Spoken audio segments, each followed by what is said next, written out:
Nouveau affrontement entre le 1-23 et les réservistes Wazalendo. Mesdames, messieurs, bonjour et bienvenue dans l'actualité du jour. Nous allons donc commencer à Goma par l'inspection de la SADC avec l'état des troupes déployées dans la province du Nord Kivu.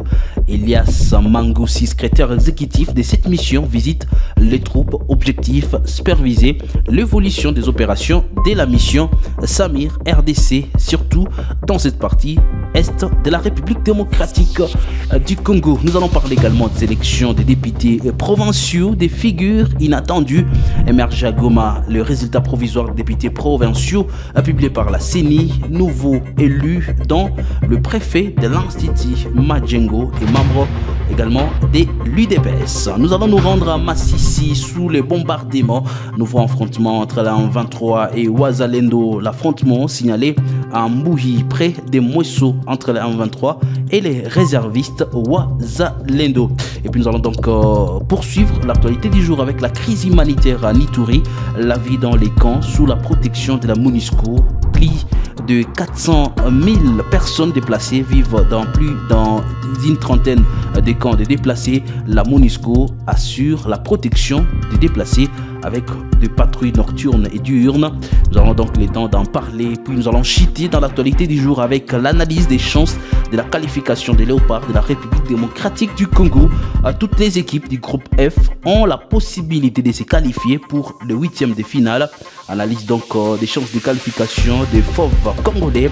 Également, nous allons revenir sur l'échauffourée entre Chancel Mbemba et les sélectionneurs marocains sur également cet incident qui continue à diviser la toile. Vous êtes nouveau, n'oubliez pas de vous abonner. Moi et vous, on va se retrouver dans la deuxième partie pour la suite de cette vidéo.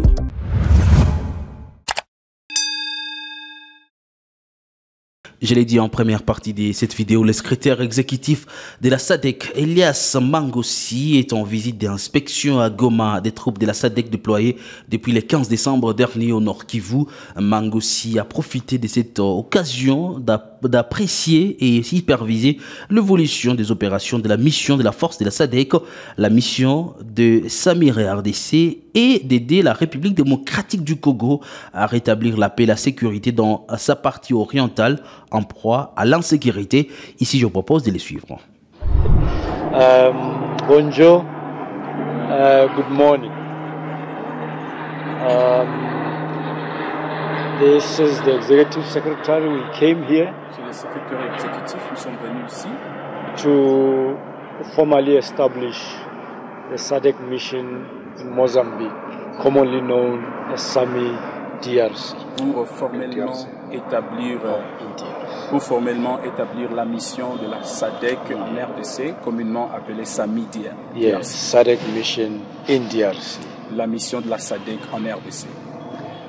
The Secretariat executes decisions of Summit. Le bureau du secrétariat exécute les décisions de SAMI. So Summit has directed that this mission must be concepted. Le sommet a décidé que cette mission soit mise en place. So we are here to establish it. Et nous sommes ici pour établir celle-ci. La Commission électorale nationale indépendante CENI a publié dans la nuit du dimanche à ce lundi 22 janvier 2024 le résultat provisoire des députés provinciaux aux élections de décembre 2023. Parmi les nouveaux entrants, par exemple, au chef-lieu du Nord Kivu, nous avons le préfet de l'Institut Majengo Kambale, Nzungundi Daniel, et Désiré Bilianze, ministre de l'Agriculture et membre de l'IDPS, mais également Mumbere Bwanapoua dans les territoires des Nyiragongo. Sans surprise, Robert Abishunti Seninga, président de l'Assemblée provinciale du Nord Kivu, a été réélu à Goma. Quelques habitants se réjouissent donc des résultats proclamés par la centrale électorale. Ici, je vous propose de les suivre dans cet élément de notre concert Lili Mwamba. Tunafurahi kwa wadepute walipita na tunawatakia watumikie kabisa. Parce que ça wale wengine wenyewe walikuwa wanatuletea etat de siège. Tu walishindwa gérer na province asa wakatuletea etat de siège. Asa nao wajikazi watumalizie ma insécurité na wajikaze kabisa boresha hali ya usalama ya Nord Kivu. Kwa kuwa tunaishi wakati ya mbaya. Habari ishakuwa tu ni vifo bulikucha bunaingia, watu walimalizana. Hasa ile yote tunawatakia bachape kazi kabisa. Ngambo yangu naweza kusema ziko positive parce que selo kinsi tulichaguaka selo na matante ya population balipita walikuwa wanastahili. Pour le moment tuko na madifficultés za mingi vu que situation sécuritaire iko dégradée sana, na hao ndio wanapasha tusaidia kutusemea, surtout que criminalité ilishakuwa ya mingi sana. Pasha tutetea, wanaangalia kinsi batarenforcer sécurité néanmoins na kuzengine ma problème zetu kuna kutana nazo.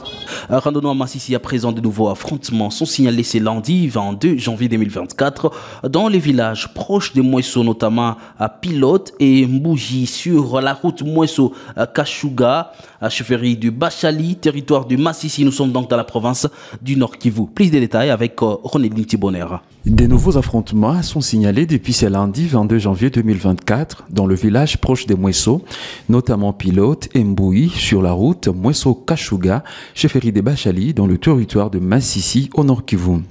Au départ, les rebelles du 1-23 ont attaqué simultanément les positions de Wazalendo sur la colline Mbouyi à un endroit précisément connu sous le nom de Kavumbura et sur d'autres collines surplombant les villages de Mbouyi et Pilote, des positions qui sont à proximité de celles des rebelles. Nos sources sur place indiquent que dans la partie Mbouyi, ces attaques n'ont pas duré longtemps. Quelques heures après, un calme est revenu malgré que ceux-là ont débuté depuis 5 heures du matin, causant un déplacement des habitants les uns vers Mwesso, Bukama, Kashuga, Rugarama, des villages situés dans la localité de Mwesso.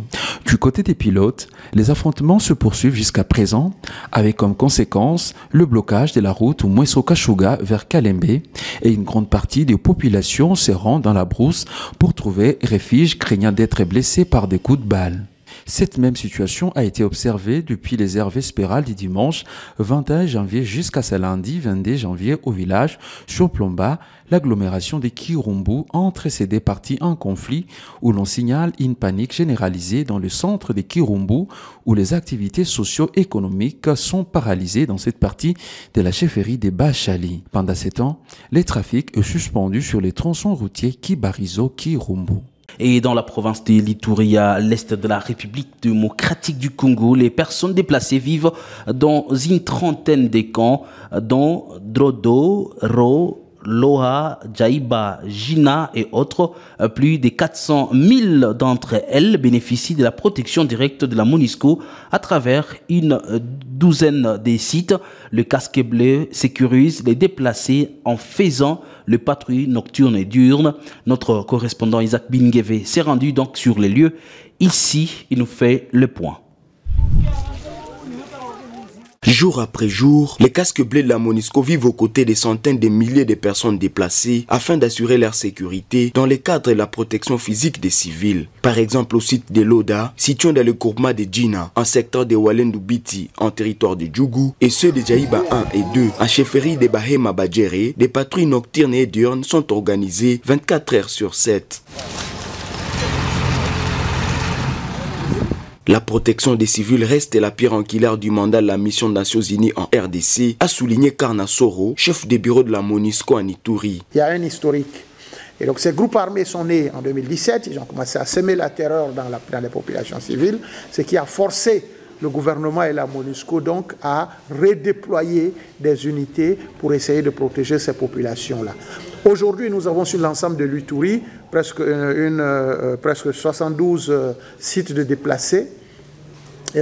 Sur les 72 sites de déplacés, vous avez autour d'une douzaine de grands sites de déplacés donc, qui sont sous la protection de la MONUSCO et des FRDC. Les populations de Djougou vivent en grande partie par les activités champêtres. Avec la présence des miliciens qui s'attaquent aux civils, l'accès dans les champs était un vrai casse-tête. Les hommes et les femmes déplacés affirment qu'ils ne doivent leur servir que grâce à cette présence de la MONUSCO.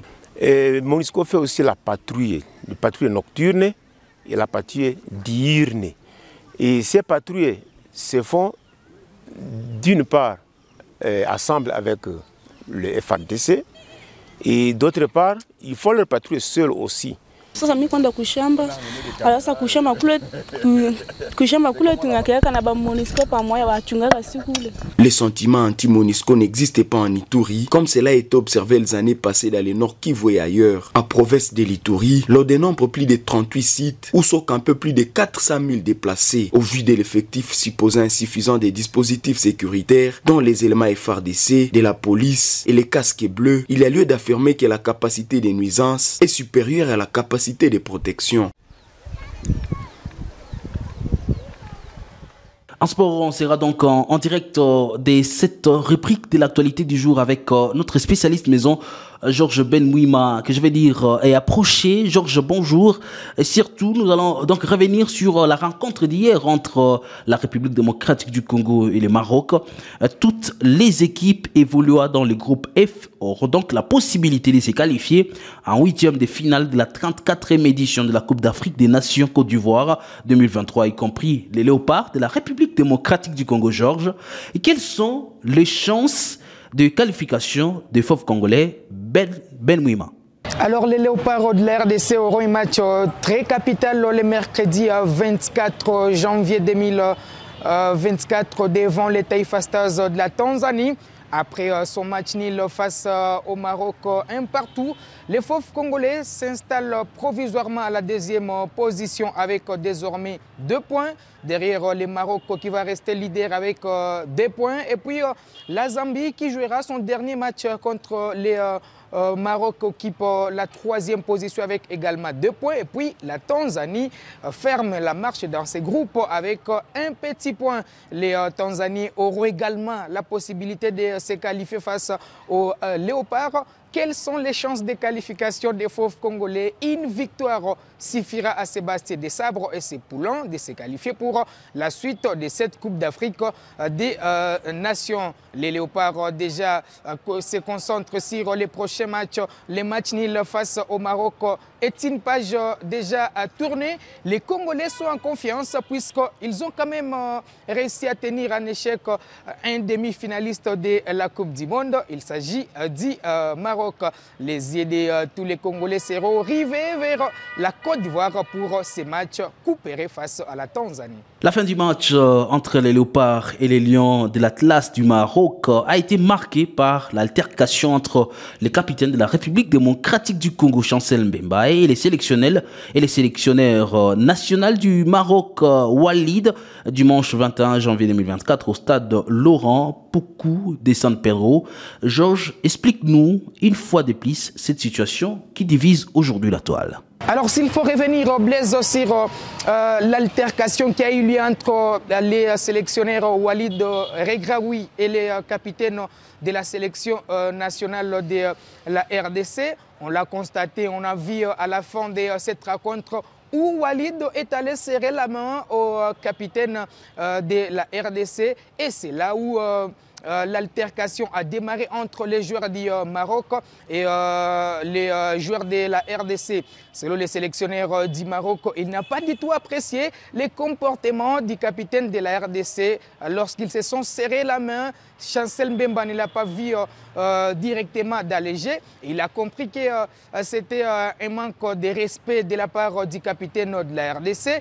Chancel Mbemba s'est également exprimé et il a été victime des messages racistes sur son compte Instagram.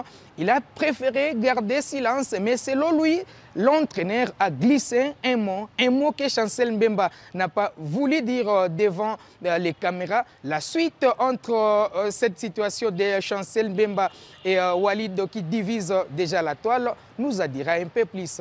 Merci Georges Benmouima. Je rappelle que vous êtes notre spécialiste maison en sport. Merci d'avoir répondu à nos quelques préoccupations. Merci beaucoup Blaise.